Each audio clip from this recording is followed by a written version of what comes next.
Hello. समजा आपल्याकडे नाभीय अंतर 20 सेंटीमीटर असलेलं एक भिंग आहे. जर त्यावर आपण समांतर प्रकाशाचे किरण आपाती केले तर ते भिंगाच्या समोर 20 सेंटीमीटर अंतरावर अभिसरित होतील. परंतु जर आपण दुसरा एक भिंग ज्याचं नाभीय अंतर समजा 50 सेंटीमीटर आहे ते पहिल्या भिंगाला स्पर्श करून ठेवलं आणि पुन्हा जर आपण समांतर प्रकाशाचे किरण आपाती केले तर आता ते प्रकाशाचे किरण कुठे अभिसरित होतील? तुम्हाला काय वाटतं? अशा प्रश्नांचं उत्तर देण्यासाठी आपण एक नवीन प्रमाण सादर करतो ज्याला आपण भिंगाची शक्ती किंवा पॉवर ऑफ लेन्स असं म्हणतो.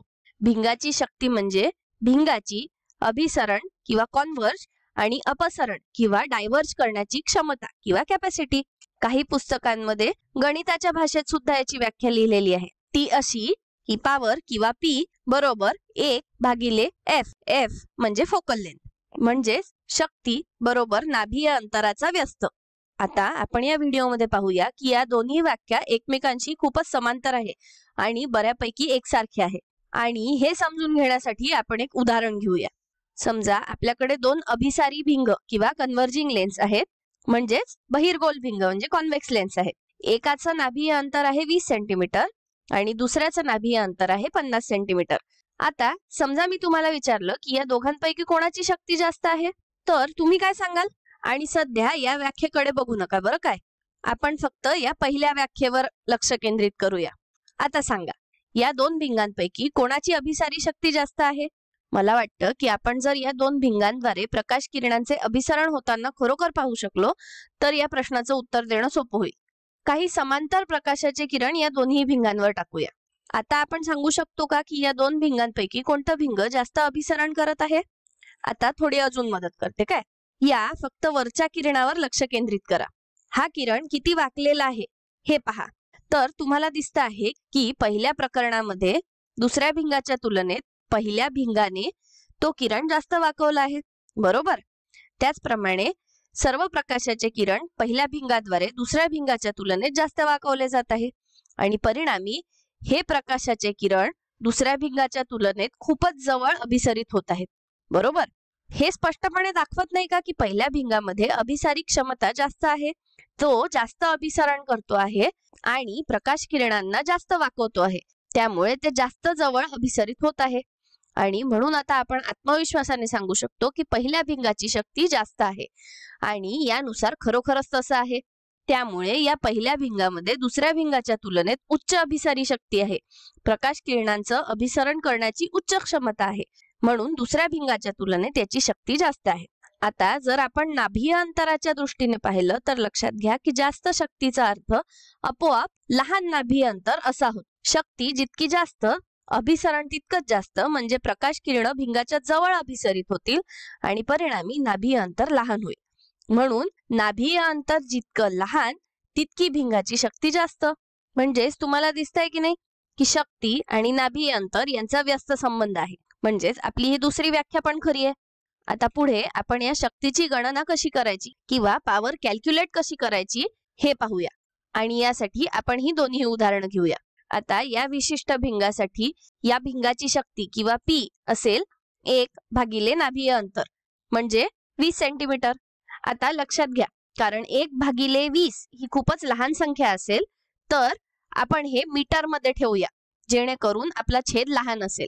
म्हणून 20 सेंटीमीटर म्हणजे 0.2 मीटर, बरोबर? म्हणजेच 1/0.2 मीटर म्हणजेच किती तर 5 आणि याचं एकक किंवा युनिट आहे मीटरचा व्यस्त किंवा मीटर इनव्हर्स आणि यालाच आपण डायोप्टर असं देखील म्हणतो. म्हणजेच या भिंगाची शक्ती आहे 5 डायोप्टर. डायोप्टर याचा अर्थ मीटरचा व्यस्त किंवा मीटर इनव्हर्स. आता आपल्याला या पुढच्या भिंगाचं काढता येतं का हे देखील बघूया. याची शक्ती काय असेल? पी बरोबर 1/0.5 मीटर कारण याचं नाभीय अंतर 50 सेंटीमीटर आहे. 50 सेंटीमीटरला जेव्हा मी मीटर मध्ये आणते तेव्हा ते होतं 0.5 मीटर म्हणजेच उत्तर येईल 2 डायोप्टर, बरोबर? पुन्हा तेच डायोप्टर. आता पुढे जाण्यापूर्वी मला अशा 2 जागांबद्दल बोलायचं आहे जिथे माझा गोंधळ झाला असता आणि चुकीचं उत्तर मिळालं असतं. पहिली गोष्ट म्हणजे शक्ती ही डायोप्टर मध्ये विचारली जाते. तेव्हा लक्षात ठेवा की आपण नेहमी नाभीय अंतराचे मूल्य मीटर मध्ये घेतो घाईघाईत कधी कधी थेट सेंटीमीटर मध्ये घेतलं तर आपलं उत्तर चुकीचं येईल. आणि हे पण लक्षात ठेवा की डायऑप्टर म्हणजे मीटरचा व्यस्त किंवा मीटर इन्व्हर्स आहे, त्याच्यामुळे नेहमी हे अंतर मीटर मध्ये घ्यायचं. दुसरी म्हणजे कधी कधी असा प्रश्न मिळू शकतो की फक्त नाभीय अंतर किंवा फोकल लेंथ सांगितलेले आहे आणि कोणतंही रेखाचित्र नाहीये, तर कोणाची शक्ती जास्त आहे? आता जास्त विचार न करता आपण काय म्हणू की ज्याचं नाभीय अंतर जास्त त्याची शक्ती जास्त. पण या उदाहरणावरून सांगा तसं आहे का? तुम्ही पाहताय की हे चुकीचं आहे. नेहमी लक्षात ठेवा की शक्ती आणि नाभीय अंतर यांचा व्यस्त संबंध आहे, त्यामुळे मोठं नाभीय अंतर तेवढीच भिंगाची शक्ती कमी. आणि जर याबद्दल गोंधळलात तर नेहमी त्याचं रेखाचित्र काढा म्हणजे ते समजेल. आता दुसरी एक महत्वाची गोष्ट म्हणजे शक्ती ही चिन्हासाठी संवेदनशील आहे. अभिसारी भिंगासाठी म्हणजेच बहिर्गोल भिंगासाठी किंवा कॉन्व्हेक्स लेन्सेससाठी शक्ती ही नेहमी धनात्मक किंवा पॉझिटिव्ह संख्या असते. असं का बरं? आता चिन्हाचे संकेत आठवा. भिंगांसाठी तुम्ही प्रकाशीय केंद्रापासून सुरुवात करता आणि आपाती किरणांच्या दिशेने असलेल्या सर्व स्थानांना धनात्मक स्थाने किंवा पॉझिटिव्ह पोझिशन्स म्हणतात आणि विरुद्ध दिशेला असलेली सर्व स्थाने ही ऋणात्मक स्थाने किंवा निगेटिव्ह पोझिशन्स असतात. याचा अर्थ असा आहे की उजवी बाजू ही धनात्मक आहे आणि डावी बाजू ही ऋणात्मक आहे, बरोबर? म्हणून लक्षात घ्या की अभिसारी भिंगासाठी नाभीय स्थान नेहमी धनात्मक बाजूला असतं आणि परिणामी नाभीय अंतर धनात्मक असतं, म्हणूनच शक्ती देखील धनात्मक असते. परंतु जर आपल्याकडे अपसारी भिंग किंवा डायव्हर्जिंग लेन्स असेल तर काय करायचं? समजा आपल्याकडे एक अपसारी भिंग आहे म्हणजेच अंतर्गोल भिंग किंवा कॉन्केव्ह लेन्स आहे आणि त्याचेही नाभीय अंतर 20 सेंटीमीटर आहे. तर आपण या भिंगाच्या शक्तीची गणना अगदी याच प्रकारे करतो, पण फरक एवढाच आहे की याचं नाभीय अंतर ऋणात्मक बाजूला मोजल्या जातं आणि परिणामी हे नाभीय अंतर ऋणात्मक असेल, म्हणून याची शक्ती देखील ऋणात्मक असेल. म्हणून अपसारी भिंगाची म्हणजेच अंतर्गोल भिंगाची किंवा कॉन्केव्ह लेन्सची शक्ती नेहमी ऋणात्मक असते आणि अभिसारी भिंगाची म्हणजेच बहिर्गोल भिंगाची किंवा कॉन्व्हेक्स लेन्सेसची शक्ती नेहमी धनात्मक असते. आता मला सांगा की मी सुरुवातीला विचारलेल्या प्रश्नाचं उत्तर तुम्हाला आता देता येतं का? जर ही दोन भिंग एकमेकांना स्पर्श करून ठेवलेली असतील तर या संयोजित भिंगांचे किंवा कंबाईन्ड लेन्सचं नाभीय अंतर किती असेल? बरं, उत्तर 70 सेंटीमीटर नाही काय, कारण नाभीय अंतरांची बेरीज होत नाही. आणि असं का हे पाहण्याचा एक मार्ग आहे. जर आपल्याकडे हे दुसरं भिंग नाही आहे, आपण पहिल्या भिंगावर समांतर प्रकाशाचे किरण आपाती केले तर ते किरण त्याच्या समोर 20 सेंटीमीटरवर अभिसरित होतील, बरोबर आहे, कारण त्याचं नाभीय अंतर 20 सेंटीमीटर आहे.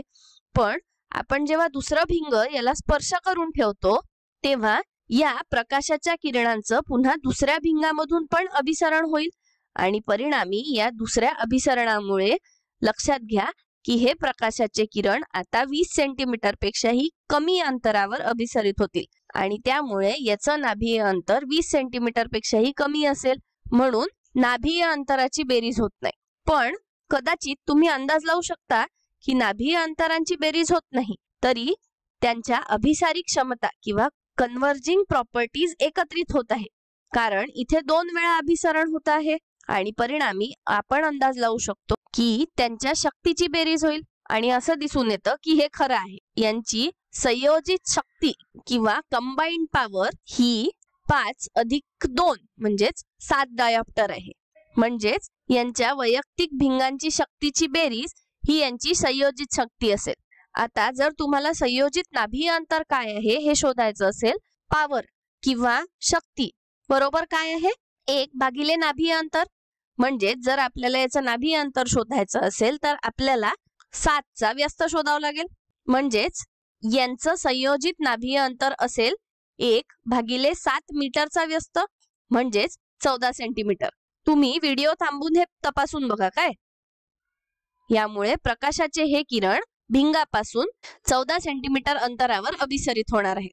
आणि हो, एक छोटीशी गोष्ट, आपण ही भिंग त्यांच्या नाभीय अंतराच्या तुलनेत खूपच पातळ किंवा थिन मानत आहोत, त्यामुळे आपण हे मापन कुठून करतो आहे याबद्दल आपल्याला खूप काळजी करण्याची गरज नाही. पण तरीही विचार करा की जेव्हा तुम्ही 20 सेंटीमीटर नाभीय अंतर घेता आणि त्याच्या समोर 50 सेंटीमीटर नाभीय अंतर असलेलं भिंग ठेवता तेव्हा एकूण नाभीय अंतर 14 सेंटीमीटर होतं. हा तुम्ही अंदाज लावला असता का?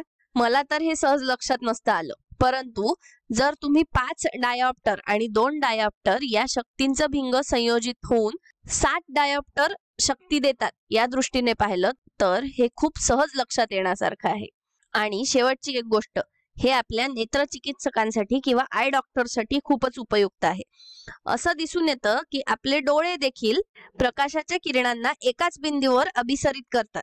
म्हणून समजा आपल्या डोळ्यांना गोष्टी व्यवस्थितपणे दिसण्यासाठी 60 डायऑप्टर शक्तीची आवश्यकता आहे, परंतु काही कारणास्तव तुम्हाला गोष्टी स्पष्टपणे दिसत नाही आणि म्हणून तुम्ही नेत्रचिकित्सकांकडे जाता आणि त्यांना समजतं की तुमच्या डोळ्यांची समस्या अशी आहे की तुमचा डोळा फक्त 58 डायऑप्टर शक्तीचा आहे, परंतु आपल्याला तर 60 डायऑप्टर शक्ती हवी आहे. आणि या शक्तींची बेरीज होत असल्यामुळे 60 डायऑप्टर मिळवण्यासाठी एक फारच सोपा उपाय आहे. तो म्हणजे आपण फक्त 2 डायऑप्टर शक्ती असलेला चष्मा वापरू शकतो. त्यामुळे तुम्हाला डॉक्टर 2 डायऑप्टर शक्तीचं भिंग घालण्याचा सल्ला देतात आणि झालं, आपलं 58 अधिक 2 म्हणजे 60 डायऑप्टर मिळाले. दुसरीकडे जर तुमच्या डोळ्यांमध्ये 60 डायऑप्टर पेक्षा जास्त शक्ती असेल तर आपल्याला ती शक्ती कमी करावी लागेल. अशा परिस्थितीमध्ये डॉक्टर तुम्हाला ऋणात्मक शक्तीचं भिंग म्हणजेच अपसारी भिंग देतात. आणि वास्तविकतेत इथे चर्चा केलेल्या गोष्टींपेक्षा गोष्टी खूपच गुंतागुंतीच्या असल्या तरीही यामुळे आपल्याला गोष्टी नेमका कशा कार्य करतात याचं थोडंसं ज्ञान मिळतं. आणि म्हणूनच तुम्ही जर यांनी दिलेली चिठ्ठी कधी पाहिली तर तुम्हाला असं लक्षात येईल की जिथे भिंगाची शक्ती नमूद केलेली आहे ती डायऑप्टर्स मध्ये केलेली आहे, नाभीय अंतरामध्ये नाही. चला तर पटकन एक सारांश घेऊया.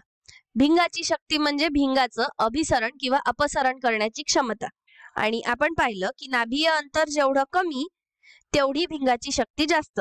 आणि परिणामी आपण गणिताच्या दृष्टीने शक्तीची गणना फक्त नाभीय अंतराचा व्यस्त अशी करतो आणि याचं एकक किंवा युनिट मीटरचा व्यस्त आहे, ज्याला आपण डायऑप्टर म्हणतो.